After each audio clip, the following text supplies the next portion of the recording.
এমপিওভুক্ত শিক্ষকদের যৌক্তিক দাবি আদায়ের আন্দোলনে অংশ নেওয়া শিক্ষকদের ওপর হামলার প্রতিবাদে ঝালকাঠির রাজাপুরে মানববন্ধন ও বিক্ষোভ সমাবেশ অনুষ্ঠিত হয়েছে।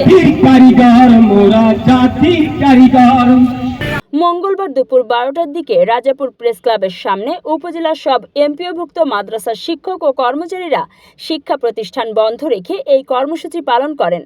প্রায় ৩৫ মিনিট থানা সড়ক অবরোধ করে তারা মানববন্ধন ও বিক্ষোভে অংশ নেন।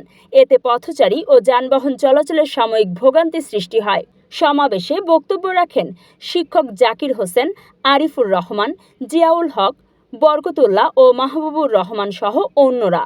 বক্তারা বলেন, দেশের ভবিষ্যৎ প্রজন্ম গড়ে তুলতে শিক্ষক সমাজ নিরলসভাবে কাজ করছে, অথচ তাদের ন্যায্য দাবির প্রতি সরকারের উদাসীনতা চরম হতাশার জন্ম দিয়েছে। তারা আরও বলেন, শান্তিপূর্ণ আন্দোলনে শিক্ষকদের ওপর হামলা বর্বরোচিত ও ন্যাক্কারজনক। হামলাকারীদের দ্রুত শনাক্ত করে আইনের আওতায় আনার দাবি জানান বক্তারা।